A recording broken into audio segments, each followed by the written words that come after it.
हमारा आज का जो सेशन होगा वो होगा हमारी प्रसिद्ध कहानी काकी के ऊपर, जिसके राइटर हैं सियाराम शरण गुप्त जी।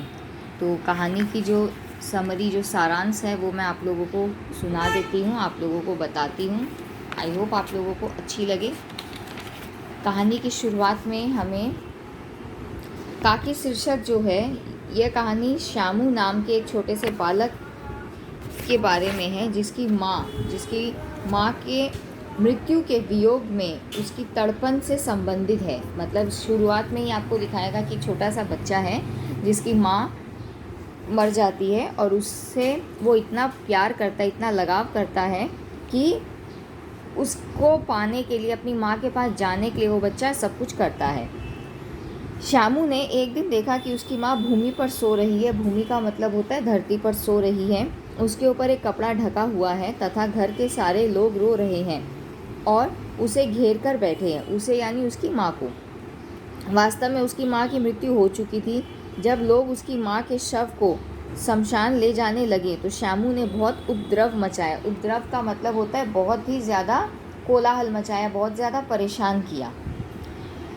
उसने पूछा कि वह लोग उसकी माँ को कहाँ ले जा रहे हैं। लोगों ने बहुत कठिनाई से उसे वहाँ से हटाया। श्यामू को विश्वास दिलाया कि उसकी काकी का मतलब माँ, उसके मामा के यहाँ गई है। पर थोड़े दिन बाद उसको असलियत का पता चल गया कि उसकी माँ ऊपर राम के यहाँ गई है, यानी कि भगवान के पास चली गई है। एक दिन उसने एक पतंग को उड़ते हुए देखा तो उसने सोचा कि क्यों न वह पतंग आकाश में उड़ा दे, जिस पर बैठकर उसकी माँ राम के यहाँ से नीचे आ जाएगी। उसने अपने पिता से एक पतंग मंगवाने की प्रार्थना की। पिता ने हाँ तो कर दी, पर पतंग नहीं मंगवाई। बच्चे का मन रखने के लिए एक बार पिता ने बोल दिया कि ठीक है मंगवा दूंगा, लेकिन उसके बाद अभी तक तो पतंग उसने मंगा कर नहीं दी। श्यामू ने अपने पिता के कोट से एक चवन्नी चुरा ली और सुखिया दासी के पुत्र भोला से पतंग मंगवा ली। श्यामू का यहाँ पर एक दोस्त हुआ करता था जो उसी के हम उम्र था, जिसका नाम था भोला। वो एक दासी का पुत्र था। ये दासी श्यामू का भी ख्याल रखती थी, तो उस भोला से उसने पतंग मंगवा ली। पतंग की डोर बांधते समय श्यामू बोला कि वह इस पतंग को राम के यहाँ भेजना चाहता है, काकी इसे पकड़कर नीचे उतर आएगी। श्यामू लिखना नहीं जानता था, इसलिए उसने कहा कि वह जवाहर भैया से पतंग पर काकी लिखवा लेगा, जिसे कि पतंग उसकी माँ के पास पहुँच जाए। अब यहाँ एक नया कैरेक्टर है जवाहर भैया। जवाहर भैया उनके यहाँ काम करते थे, जो दरवान होते हैं ना, वो थे। अब आगे क्या होता है, भोला श्यामू से अधिक समझदार था। उसने कहा कि बात तो अच्छी है, पर पतंग की डोर पतली है, इसके टूट जाने का डर है। दूसरे दिन श्यामू ने अपने पिता के कोट से 1 रुपया और चुराया। उसने भोला से 2 मोटी मोटी रस्सियाँ लाने को कहा। जब वे दोनों अंधेरी कोठरी में बैठकर पतंग में रस्सी बांध रहे थे, तभी क्रोध से भरे हुए श्यामू के पिता विश्वेश्वर वहाँ आए और उसे धमकाते हुए पूछा, तुमने हमारे कोट से रुपया निकाला है क्या? अब उन्हें पता चल गया था कि श्यामू ने चोरी की है। भोला ने डरकर सारी बात बता दी।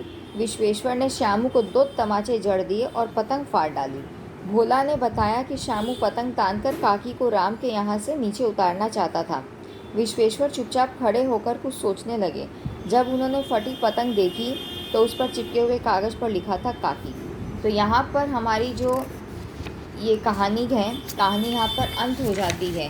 तो जब यहाँ पर ये कहानी ख़त्म होती है, कहानी के अंत में ये नहीं बताता है कि उस बच्चे का और क्या था, बस यही था कि वो एक बच्चा अपने मम्मी को कितना ज़्यादा मिस कर रहा है। अब यहाँ पर कहानी का उद्देश्य बताती हूँ। कहानी में अत्यंत मार्मिक ढंग से एक अबोध तथा मासूम बालक की मातृ वियोग यानी मम्मी के वियोग, मम्मी से दूर होने की पीड़ा को व्यक्त किया गया है। कहानीकार सियाराम शरण गुप्त जी ने यह चित्रित किया है कि बालकों का हृदय, छोटे बच्चों का हृदय अत्यंत कोमल और भावुक और संवेदनशील होता है। वह मातृ वियोग की पीड़ा को सहन नहीं कर पाते। मतलब बच्चे इतने छोटे होते हैं ना कि उनका कोई भी चीज़ की पेन जो होती है वो बच्चे नहीं बर्दाश्त कर पाते। सो आई होप आप लोगों को ये सारांश, ये समरी अच्छी लगी हो। अच्छी लगी तो चैनल को लाइक और सब्सक्राइब ज़रूर करें।